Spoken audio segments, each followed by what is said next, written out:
மக்களே வணக்கம் மக்களே, எல்லாம் நல்லா இருக்கிறீங்களா? ஓகே, இங்கே நாங்கள் நல்லா இல்லை.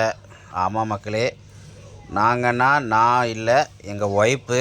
ஏன்னா எங்கள் ஒய்ஃபுக்கு காய்ச்சல் பார்த்திங்கன்னா தொண்டையில் வந்து பார்த்திங்கன்னா தொண்டைக்கு சைடில் வந்து பார்த்திங்கன்னா வீங்கி இருக்குது. என்னென்னு தெரில. அது அம்மானு சொல்கிறாங்க சில பேர் வந்து காய்ச்சலுங்கிறாங்க, சில பேர் வீக்கங்கிறாங்க. என்னென்னு சரியாக தெரியல. அதனால் ஆஸ்பத்திரி கூட்டிகிட்டு வந்திருக்குறோம். நான் தான் கூட்டிகிட்டு வந்தேன். பாருங்கள், உட்காண்ட்ருக்காங்க. ரொம்ப முடியல. அவருக்கு அந்த கழுத்துக்கிட்ட ரொம்ப வலி எடுக்கிறதுனால கடைசியில் பார்த்திங்கன்னா அழுந்துட்டாங்க. ரொம்ப முடியல அவங்களுக்கு. ஆமாம் மக்களே, பாருங்கள், இங்கே நம்ம வீட்டு பக்கத்தில் இருக்கிற ஆஸ்பத்திரியே வந்திருக்குறோம். இந்த ஆஸ்பத்திரியில் வந்து பேர் பார்த்திங்கன்னா விஜயராகவன் ஆஸ்பத்திரி. இங்கே வந்து பார்த்திங்கன்னா ஃபீஸ் வந்து பார்த்திங்கன்னா 100 தான் வாங்குவாங்க. பெரியவங்களாக இருக்கட்டும் சின்னவங்களாக இருக்கட்டும் 100 வாங்குவாங்க. ரொம்ப கம்மியாக தான் வாங்குவார் டாக்டர், நல்ல டாக்டரு. அதுக்கப்புறம் மருந்துக்கு ஒரு 100 அவ்வளோதான். அப்புறம் எங்கள் ஒய்ஃபை கொண்டு போய் ஆஸ்பத்திரி கூட்டிகிட்டு போய் ஊசிலாம் போட்டு கொண்டு போய் வீட்டில் விட்டு போட்டு, என்னடா பஸ்ஸில் உட்காந்துருக்குறேன்னு நினைப்பீங்க. ஒன்றும் இல்லை மக்களே, நான் வந்து காலையில் எங்கள் ஒய்ஃபை வந்து கூட்டிகிட்டு போய் விட்டு போட்டு நான் மதியானமே கிளம்ப வேண்டியது. ஆனால் அது ஒரு வேறு பிரச்சனை மக்களே. ஏன் கேட்குறீங்க? நான் இப்போ எங்கே போகிறேன்னு கேட்டிங்கன்னா, எங்கே போகிறதுங்கிறது நான் உங்களுக்கு சொல்லிடுறேன். ஆனால் நான் எதுக்காக போயிருக்கிறேங்கிறது சஸ்பென்ஸாக இருக்கட்டும். அது வந்து உங்களுக்கு அடுத்த வீடியோ இல்லைன்னா அதுக்கு அடுத்த வீடியோவில் உங்களுக்கு அது என்னென்னு கண்டிப்பாக தெரிஞ்சிடும். இப்போ நான் எங்கே இருக்கிறேன்னு காட்டுறேன் பாருங்கள். நான் சிங்காநல்லூர் பஸ் ஸ்டாண்டில் தான் நின்றுருக்கிறேன். இங்கே தான் கிளம்புனேன். ஏன்னா அங்கே தான் மதுரைக்கு பஸ்ஸு கிடைக்கும். ஆமாம் மக்களே, நான் இப்போ எங்கே போகிறேன்னு பார்த்தீங்கன்னா மதுரைக்கு தான் கிளம்பிகிட்ருக்கிறேன். யார் கூட பார்த்தீங்கன்னா எங்கள் அப்பாவும் நானும் தான் போயிட்டுருக்குறோம். கூட இன்னொருத்தர் வந்திருக்காரு. அவரை நான் காட்ட விரும்பவில்லை. ஏன்னா அவங்க அனுமதி இல்லாமல் நான் காட்டக்கூடாது. அவங்களும் எங்கள் கூட வந்து ஒரு முக்கியமான ஒரு இதுக்காக தான் வந்திருக்காங்க. அதான் சஸ்பென்ஸாக சொல்லியிருக்கிறேனே. அது வந்து உங்களுக்கு அதுக்கு அடுத்த வீடியோவில் வரும். பாருங்கள், நைட்டு நாங்கள் ஒரு 10:30 மணிக்கு இருக்கோம். நான் கணபதியிலேருந்து கிளம்பி சிங்கனூருக்கு வந்தாச்சு. வந்து அங்கே பார்த்திங்கன்னா பஸ்ஸில் ஏறி டீ ஒன்று குடிச்சிட்டு பஸ்ஸில் ஏறினதுக்கப்புறம் பார்த்திங்கன்னா மணி 11 ஆயிடுச்சு. அப்பா, நான், அப்புறம் கூட இன்னொருத்தர் இருக்கிறாரு. 3 பேர் தான் கிளம்பிட்டோம்.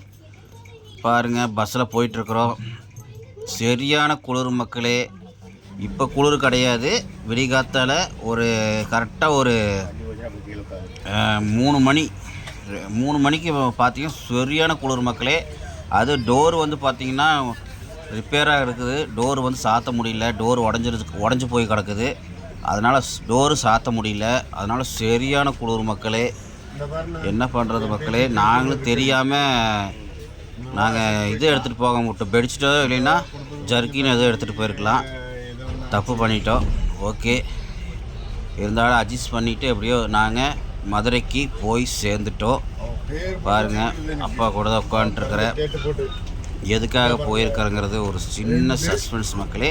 ஆனால் இது வந்து ஒரு தொழிலுக்காக, நான் பண்ணுற தொழிலுக்கான ஒரு நல்ல விஷயத்துக்காக தான் இதுக்கு நான் போயிருக்கிறேன். அது கூடி சீக்கிரம் உங்களுக்கு அந்த இது என்ன செய்திங்கிறது நல்ல ஒரு செய்தி வரும். ஆனால் இன்றைக்கி நாங்கள் போன இடத்துல வந்து அது வந்து ஒர்க் அவுட் ஆகலை. ஏன்னா இன்றைக்கி வந்து நாங்கள் போயிருக்கிற இடத்துல வந்து பார்த்திங்கன்னா அந்த இடத்துல வந்து நாங்கள் பார்த்துட்டு வந்த இடத்துல ஒர்க் அவுட் ஆகலை. அதனால் ரிட்டன் வந்து வருத்தத்தோடு தான் கிளம்பி வந்தோம். ஆமாம் மக்களே, சரி வீடியோ எடுத்தது வந்து மக்களுக்கு போட்டு காட்டலாம் அப்படிங்கிறதுக்காக தான் நான் வீடியோ எடுத்துருக்குறேன். பாருங்கள், மெயின் ரோட்டில் தான் வந்து இறங்கி நடந்து வந்துட்டுருக்குறோம். பார்த்திங்கன்னா உங்களுக்கு தெரியும். பாருங்கள், பஸ் ஸ்டாண்டில் வந்து நின்றுட்டுருக்குறோம். பஸ் ஸ்டாண்டில் எப்படியாவது சைடில் இருக்கிறது தெரிஞ்சிடுறாரு. ஆனால் அவர் எஸ்கேப் ஆயிடுறாரு, மூஞ்சி காட்ட மாட்டேன்னு. ஏன்னா அவங்க அனுமதி இல்லாமல் காட்டக்கூடாது. நானும் தெரியாமல் எடுத்துட்டேன். இருந்தாலும் அவர் திரும்பிட்டார். பரவாயில்ல, ஓகே. பார்த்திங்கன்னா பாருங்கள், இது வந்து எங்கே பார்த்துட்டிங்கன்னா விருதுநகர் மக்களே. விருதுநகர் பஸ் ஸ்டாண்டில் வந்து இறங்கி அங்கேருந்து பஸ்ஸு பிடிச்சி முன்னாடி வந்து இறங்கணும். ஏன்னா விருதுநகருக்கு முன்னாடியே நாங்கள் இறங்க வேண்டியது நைட்டு சரியான குளிர்னால தூக்கமே இல்லை மக்களே. அதனால் பஸ்ஸில் தூங்கிட்டேன். நான் கண்டக்டர்கிட்ட சொல்லி தான் படுத்தோம். இந்த மாதிரி அங்கே பஸ் முன்னாடி இறக்கி விட்ருங்க அப்படின்னு சொல்லி தான் படுத்தோம். ஆனால் அவருக்கு தெரியலையாட்டிருக்குது, அவருக்கு சொல்ல மறந்துட்டார். அதுக்கப்புறம் நாங்கள் என்ன பண்ணணும், விருதுநகர் போய் அங்கேருந்து ஒரு பஸ்ஸை பிடிச்சி மறுபடியும் ஒரு 6 கிலோமீட்ரு முன்னாடி வந்து இறங்கணும். பாருங்கள் பின்னாடி அப்பா வராரா பாருங்கள். இதை வந்து பைபாஸ் மக்களே பாருங்கள் எல்லாம் அப்புறம் பேசி பார்த்து முடிச்சுட்டு ஒர்க் அவுட் ஆகாதனால மறுபடியும் மீண்டும் கிளம்பியாச்சு. பாருங்கள் இது வந்து தொழிலுக்கான வீடியோ கிடையாது மக்களே. என்னடா வியாபாரத்துக்கு போயிருப்ப, வியாபாரம் சரக்கு பார்த்துருப்ப, பழைய இரும்புலாம் பார்த்துருப்ப, ஆனால் ஒர்க் அவுட் ஆகாமல் கிளம்புறோம் அப்படின்னு நினச்சிருப்பீங்க. அதுவும் கிடையாது. இது வந்து நம்ம வியாபாரத்துக்கு முக்கியமான தேவையான ஒரு பொருளுக்காக தான் நம்ம போயிருந்தோம். அது மேக்ஸிமம் சில பேர் தெரிஞ்சதுதான் கமெண்டில் சொல்லுங்கள். ஓகே, கண்டிப்பாக சொல்லுங்கள். பாருங்கள் மக்களே, நாங்கள் வந்து மதுரை ஆரப்பாளையத்துக்கு தான் வண்டியில் போயிட்டுருக்குறோம். அங்கேருந்து தான் கோயம்புத்தூருக்கு பஸ் இருக்குது.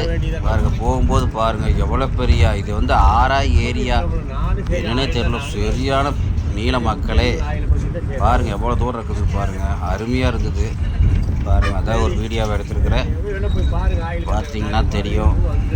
செமையாக இருந்தது மக்களே. எப்படியாவது பார்த்தீங்கன்னா எப்படியோ உங்களுக்கு வந்து ஒரு 5-6 கிலோமீட்டர் தூரத்துக்கு நீளமாக இருக்கும், அந்தளவு இருந்தது. சரி அதான் காட்டலான்னு உங்களுக்கு காட்டுறேன். இது என்ன ஏதுங்கிறது எங்கே இருக்குதுன்னு நீங்கள் சொல்லுங்கள். இந்த ஏரி வந்து பார்த்திங்கன்னா ஆரப்பாளையம் விருதுநகர் டு ஆரப்பாளையம் போகிற சென்டரில் தான் இந்த ஏரி இருக்குது. ஏரியா ஆறான்னு தெரியல, நீளமாக இருக்குது. கமெண்டில் சொல்லுங்கள் உங்களுக்கு தெரிஞ்சால். ஓகே, இப்போ பாருங்கள் நம்ம ஆரப்பாளையம் வந்தாச்சு. பாருங்கள் ஆரப்பாளையம் வந்து டிஃபன்லாம் சாப்பிட்டு முடிச்சுட்டு இப்போல்லாம் ஃப்ரெஷ் ஆகிட்டு அதுக்கப்புறம் சார்ஜர் போடலான்னு சார்ஜர் கடைக்கு போனால் ஒரு சார்ஜர் போடுறதுக்கு ஒரு ஃபோனுக்கு 20 ரூபா கேட்டாங்க மக்களே. நம்ப மாட்டீங்க. அப்புறம் கூட வந்தவருக்கு 20 ரூபா, எனக்கு 20 ரூபா போட்டு சார்ஜர் போட்டால் கேட்டால் சார்ஜ் ஏறலை. 10 பாயிண்ட் சார்ஜ் ஏறி இருந்தது. இது நான் சொல்லியே ஆகணும், ஏன்னா இதெல்லாம் அநியாய மக்களே. ஏன்னா 20 ரூபா கொடுக்குற தப்பு கிடையாது. சார்ஜ் போடுறதுக்கு 20 ரூபா கொடுக்குறா, அவங்க கரண்ட்டு பில் ஆகுது, சரி கொடுக்கலாம். ஆனால் 10 பாயிண்ட் ஏறி இருக்குது. கேட்டால் என்ன எங்கள் ப்ராப்ளம் அப்படிங்கிற, அப்படி சார்ஜர் ப்ராப்ளங்கிற. அப்படி சார்ஜ் வந்து கொஞ்சம் லூஸாக தான் இருக்கும், இருந்தாலும் கொஞ்சம் அமுத்தி விட்டால் நல்லா ஏறிடும். நான் சொல்லி தான் அவர்கிட்ட சொன்னேன். அவர் சரின்னு போட்டார். கடைசியில் சார்ஜே ஏறல மக்களே. அவருக்கு கூட வந்தவருக்கு வந்து 60% ஏறிடுச்சு, எனக்கு வந்து 10% தான் ஏறி இருந்தது. இருந்தாலும் 30 ரூபா வாங்கிட்டார் மக்களே.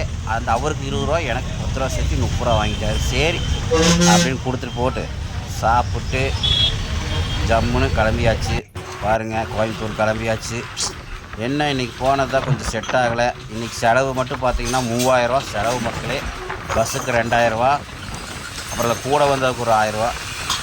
அவர் வந்து ஒரு வேலை விஷயமாக கூப்பிட்டு வந்தேன். வேலை நடக்காதனால அவருக்கு எப்படி இருந்தாலும் சம்பளம் கொடுத்தானே ஆகணும். 1200 ரூபா பேசியிருந்தேன். 1200 ரூபா பேசுனால அவருக்கு வந்து பார்த்திங்கன்னா கடைசியில் ஒரு 1000 ரூபா பேசி அவர் கொடுத்து விட்டேன். ஏன்னா வேலை செட் ஆகலை, அதனால் சரி சொல்லி அவரும் வாங்கிட்டார். அவரே ஒரு 1000 ரூபா கொடுங்க போதுன்ட்டார். சரி கொடுத்து விட்டோம். தெரிஞ்சவர் தான் இருந்தாலும் பரவாயில்ல. நம்மளுக்கு எவ்வளோ கூட வந்து ஒத்துழைப்பு கொடுத்தாரு, அவருக்கு ரொம்ப நன்றி. ஓகே மக்களே, பாருங்கள் நம்ம கிளம்பியாச்சு, கோயம்புத்தூர் கிளம்பியாச்சு மக்களே. பஸ்ஸில் பாருங்கள் பஸ்ஸு கொஞ்சம் ஃப்ரீயாக இருந்தனால ஜம்முன்னு போயிட்டோம். இந்த மாதிரி பஸ்ஸு வந்து புது பஸ்ஸு உங்களுக்கு ஞாபகம் இருக்குன்னு நினைக்கிறேன். பஸ்ஸு வந்து மஞ்சள் கலராக இருக்கும். இப்போ விட்ருக்காங்க வெளியூர் போகிற பஸ்ஸு. அந்த பஸ்ஸு வந்த மாதிரி சீட்டு நல்லா பஞ்சுமாக இருக்குது. உங்களுக்கு வந்து சுற்றி நல்லா பெரிய பெரிய ஜன்னலாக இருக்கிறனால காற்று நல்லா இருந்தது. இந்த பஸ்ஸில் நைட்டே நான் ஏறி இருந்தோம்னா சூப்பராக இருந்திருக்கும். என்ன பண்ணுறது, மிஸ் ஆகிடுச்சு. பழைய பஸ்ஸில் ஏறிட்டோம். இருந்தாலும் பரவாயில்ல. ஏதோ இந்த எல்லா பஸ்ஸும் இந்த பஸ்ஸு விட்டாங்கன்னா ரொம்ப சௌகரியமாக இருக்கும். பார்த்திங்கன்னா மதுரை ஃபுல்லாக பார்த்திங்கன்னா பழைய பஸ்ஸு தான் மேக்ஸிமம். 3/4வாசி பழைய பஸ்ஸு தான் இருக்குது மக்களே மதுரை ஃபுல்லாகவே. ஆனால் கால்வாசி தான் புது பஸ் விட்ருக்காங்க. கால்வாசி அப்புறம் ரொம்ப ஓரளவு நல்ல பஸ்ஸு வந்து ஒரு கால்வாசி விட்ருக்காங்க. பாதி பஸ்ஸு வந்து பழைய பஸ் தான் அங்கே ஓடுது. என்ன பண்ணுறது, மக்களுக்கு வந்து கொஞ்சம் சிரமம் தான். நல்லா புது புது பஸ் விட்டாங்கன்னா கொஞ்சம் மக்களுக்கு பயனுள்ளதாக இருக்கும். கண்டிப்பாக விடுவாங்க கூடி சீக்கிரம் சொல்லிவிட்டு. ஓகே மக்களே, நம்ம கிளம்பியாச்சு. பாருங்கள், இது என்ன எதுக்காக இங்கே போகணுங்கிறது உங்களுக்கு வரும் நெக்ஸ்ட் வீடியோவில். மக்களே, அது என்னென்னு நீங்கள் கெஸ் பண்ணிகிட்டே இருங்க. Okay, coming soon. பாய் மக்களே.